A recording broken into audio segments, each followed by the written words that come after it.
Hey, what's up, guys? My name is Colton, and today we're going to be going over a conversation with the team manager of the resolutions department of Easy Finance. Her name is Leslie Hand, and we're just going to be picking apart her argument here, showing you guys all the inconsistencies and things she says it just doesn't quite make sense when requesting proof of ownership of the debt. So let's get started here.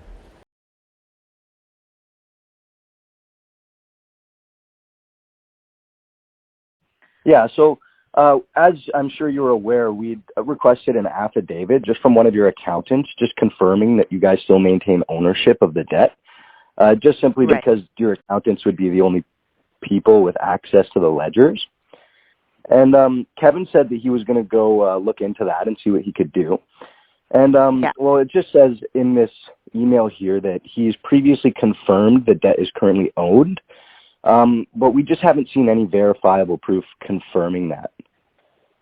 Gotcha. Yeah. And I actually did speak with our legal counsel about this because obviously if we can provide anything to support that, we would. Right. They aligned and confirmed that we don't have that practice in place. We wouldn't have our accountant sign anything. There's nothing for us to provide. And so I had suggested to Kevin, and I did the same thing with, sorry, go ahead. Yeah, so, sorry, you guys, what do you mean by you don't practice that? Because really all we're asking is for one of the accountants to just look at the ledgers. So Leslie comes out and says that she spoke to her legal counsel, and if they had any evidence to support the claim that they own the debt, they would obviously provide that.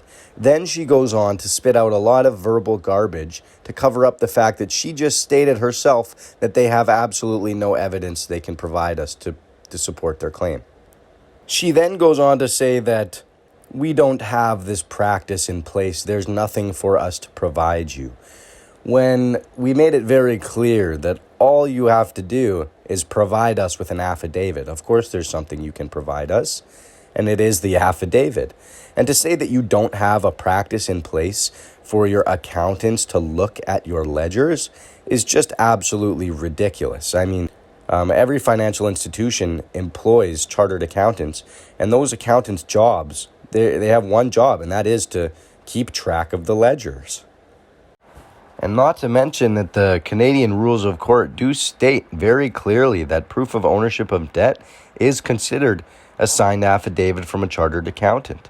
I mean, this is a preconceived legal process. We're not just making this up here, Leslie.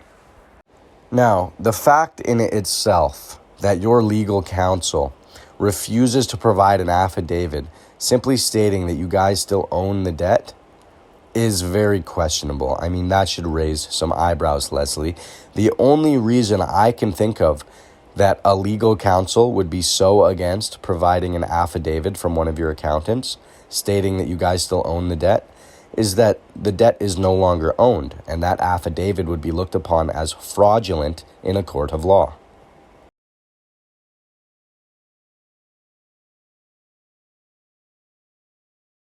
I mean, Amino's done everything he was supposed to do. He arranged private financing. The money's in an account waiting for you guys.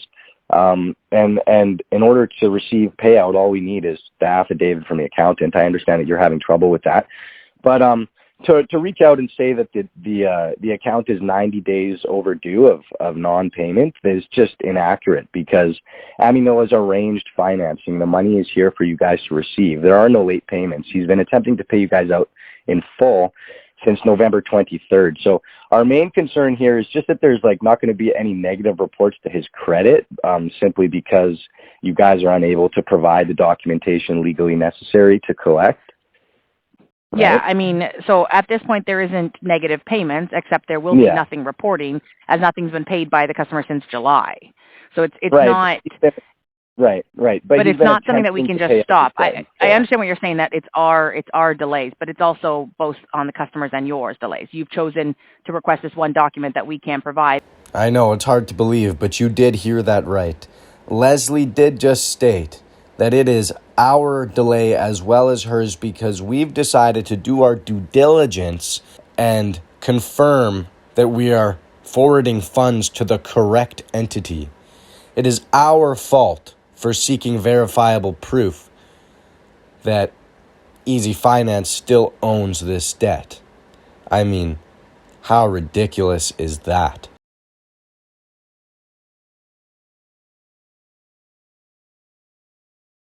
Provide alternative information and details, and yet that's not sufficient. So we're at an impasse from both sides of the business. I understand, but you guys are legally obligated to produce that document in a court of law. So, I mean, the Consumer Protection Act, this isn't a court of law. Right, of course, but this would go You're through not a representing court of the law. courts, and neither are we. Right now, we're representing the customer who hasn't been able to agree to a contract and follow through with the repayment. Well, hasn't been able to follow through with the repayment? Leslie, we're here trying to pay you out in full. That's what this entire conversation consists of, is us trying to hand you all the money. And all you guys need to do is prove that you are the rightful owner of it. The courts have the final say. So when this does go to court, and you guys are missing the documentation that's legally necessary to collect, what do you think is going to happen, Leslie? We're just covering our bases here. Of course, we still have to adhere to laws, even though we're not physically standing in a courtroom.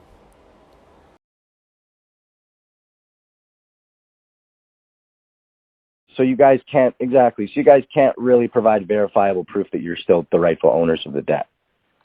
We can provide verifiable proof. We can provide written documentation, and we have verbal confirmation. We can provide that sort of information. We're not having an affidavit signed by our accountants. That's the only part we can't do.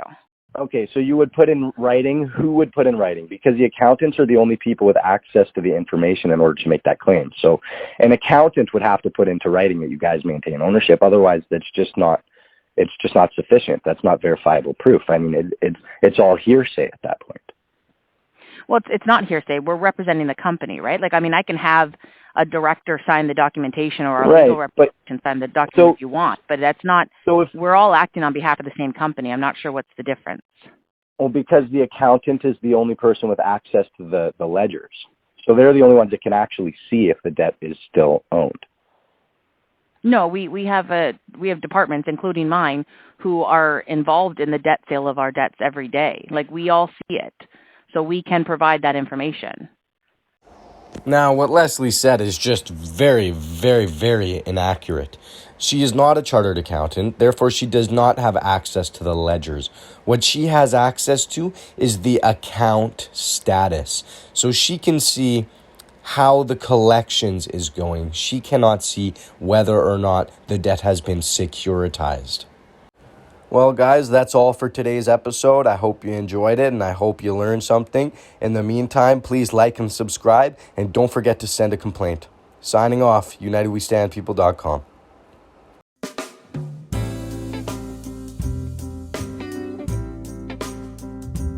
Now, don't forget to complain. It's very important for us to unite and them see that. So, just look down in the description. It's going to tell you exactly how to complain and how you will be entered into this group actively seeking to access their birth certificate bond.